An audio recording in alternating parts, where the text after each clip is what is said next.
the history of Reconstruction, the Reconstruction era, 1865 to 1877, and the Reconstruction era leads to the Jim Crow era. It leads to these white supremacists taking back control of the state legislatures, imposing segregation. We look in Tennessee, 1881, Tennessee state legislature, they passed segregation laws dealing with public transportation and streetcars. We look at Florida, 1889, Florida passes probably the first poll taxes in the history of this country. Then Mississippi's going to do the same thing in 1890 when Mississippi writes their state constitution. And they write their state constitution. When you go research the writing of these state constitutions, 1890 Mississippi, 1895 South Carolina, 1898 Louisiana, 1901 Alabama, etc., Georgia, Oklahoma. They're doing this to preserve white supremacy. And in many of their state constitutions, they're telling you this, and they are passing voter suppression laws. They're passing laws to legalize poll taxes and literacy tests, property ownership requirements, etc. when it comes to voting. And they're doing this to suppress the African American vote, because in many of these states, we were the majority of the population. Okay, so your understanding of history is directly related. Your understanding of politics is directly related to your understanding of history. When you understand this history, then you understand why they work so hard to suppress our vote, why Governor Ron DeSantis submitted a congressional map in Florida, okay, that would gerrymander districts to reduce the voting power of African Americans. You'll understand now. Not to make this a long explanation, because I go deep into this. We talked about this in one of my classes a couple of weeks ago, and in one of our Sunday night shows, we dealt with this. Section 241 of the Mississippi State Constitution. The Mississippi State Constitution of 1890 consists of something like about 250. It's about 250 sections. All right. This article, just to give you a quick example, this article from the Washington Post deals with the Mississippi State Convention of 1890, where they rewrote the state constitution to impose poll taxes, literacy tests, and property ownership requirements. But they also instituted a felony disenfranchisement law. African Americans were the majority of the population of the state of Mississippi in 1890 as a legacy of slavery, and we were the majority of the voters. The name of this article is The Mississippi Plan. The Mississippi Plan to Keep Blacks from Voting in 1890. Quote, "We came here to exclude the Negro. We came here to exclude the Negro." Okay, now this is an excellent article by Ronald G. Schaefer. He's a white man. May 1st, 2021.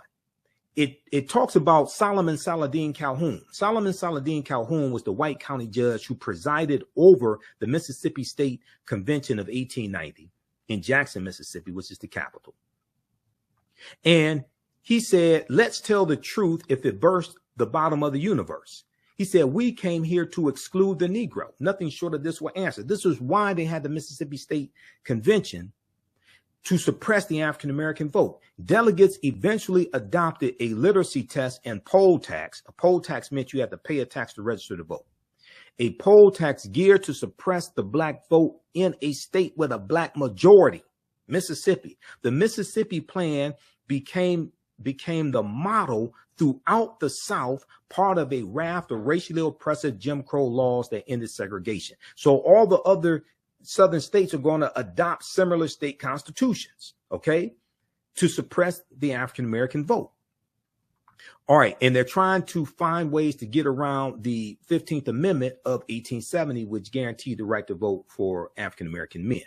It's not going to be until the 19th Amendment of 1920 where women can vote. But we know that in the South, a lot of African American women are not going to be able to vote. And that's why you needed a Voting Rights Act of 1965, because of what happens with these state constitutions and the impediments to the 15th Amendment.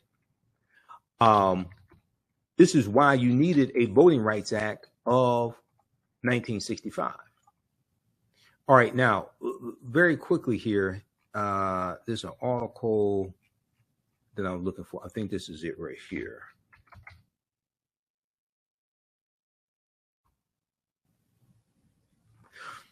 The U.S. Supreme Court recently, in June of 2023, the U.S. Supreme Court refused to hear a challenge to the Section 241 of the Mississippi State Constitution of 1890. And the reason why I'm bringing this up, because I hear all these Black conservatives running around saying slavery was a long time ago, Jim Crow era was a long time ago, that doesn't have anything to do with today. That's a lie. Those are people that don't study history, or they do study history and they're trying to deceive people. That's an absolute blatant lie. A lot of those laws and policies are still in effect, and they're shaping policy today. Or if you look at something like the lost cause, which comes about shortly after the Civil War ends, and the lost cause was a revisionist history taught by the South, that the Civil War was about states' rights. It was not about slavery, that the slaves were happy slaves, that the institution of slavery benefited everybody. OK, and the slaves were too ignorant to take care of themselves. Therefore, they had to be taken care of by benevolent masters. This is called the lost cause. Go research the lost cause. OK, this article right here from MississippiFreePress.org, MississippiFreePress.org. Mississippi Jim Crow felony voting law will remain after Supreme Court denies appeal. This is from June 30th, 2023. This stuff is not ancient history. OK, we're seeing how the laws and policies of the past shape the present and the future. This deals with Section 241 of the Mississippi State Constitution of 1890. And the U.S. Supreme Court refused to hear a challenge to this felony disenfranchisement law that goes back to 1890 at the Mississippi State Convention. And Judge Ketanji Brown Jackson wrote a scathing dissension to the Supreme Court refusing to hear this case. Mississippi's Jim Crow era prohibitions on allowing people convicted of certain crimes to vote will remain after the U.S. Supreme Court declined to hear an appeal in the case today. The Fifth Circuit, the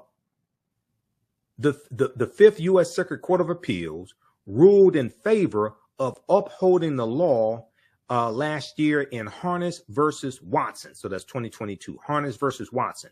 Mississippi's white supremacist leaders adopted it in 1890 in an attempt to disenfranchise Black residents for life. Disenfranchise Black residents for life. So if you convicted of certain crimes, murder, things like this, rape in Mississippi, you lost your right to vote for life. It was designed to target African Americans to reduce the number of us who could vote. White lawmakers designated certain crimes that they believed Black people were more likely to commit as lifelong disenfranchising crimes. The law disproportionately disenfranchises Black Mississippians at a higher rate than white residents. U.S. Supreme Court Justice Judge Ketanji Brown Jackson recounted the law's history today in a dissent against the court's refusal to take up the case. Justice Sonia Sotomayor joined her. Judge Ketanji Brown Jackson, in her dissent, said, quote, "The president of the 1890 Mississippi Constitutional Convention said it plain. Let us, quote, let us tell the truth if it bursts to the bottom of the universe. We came here to exclude the Negro. Nothing short of this will answer," end quote. To further that agenda, the convention placed 9 crimes in Section 241 of the Mississippi State Constitution as basis for disenfranchisement, believing that more black people would be convicted of those crimes than white people, end quote, Judge Ketanji Brown Jackson wrote. she went on to say, quote, 8 of those crimes have remained in Section 241 since 1890 without interruption. Thus, the convention's avowed goals continue to be realized via its chosen mechanism. Today, just as in the convention's aftermath, thousands of Black Mississippians cannot vote due to Section 241's operation, end quote. Read the rest of this article here. Okay. This is just an example of this history and how it is still impacting us today. All right. Okay, so read that. Okay, let's get back to this. How's everybody doing? Also, once again, if you like this type of information, you can support the African History Network, $ the AHN Show through Cash App, $ the AHN Show through Cash App, also through PayPal, paypal.me/the AHN Show. So let's keep doing the research, stay on the air, keep broadcasting, and we have the information on the homepage of our website as well. When you scroll down past the information about our classes, we have the PayPal Cash App information here. This is our official Cash App account, $ the AHN Show, SHOW. When you go to it, it'll say Michael. These other ones are fake African History Network Cash App accounts. So that's why I put the tag here. When you click here, it takes you to our QR code. Okay, and we have our link for PayPal here as well. All right, let's continue. And we have the link here in the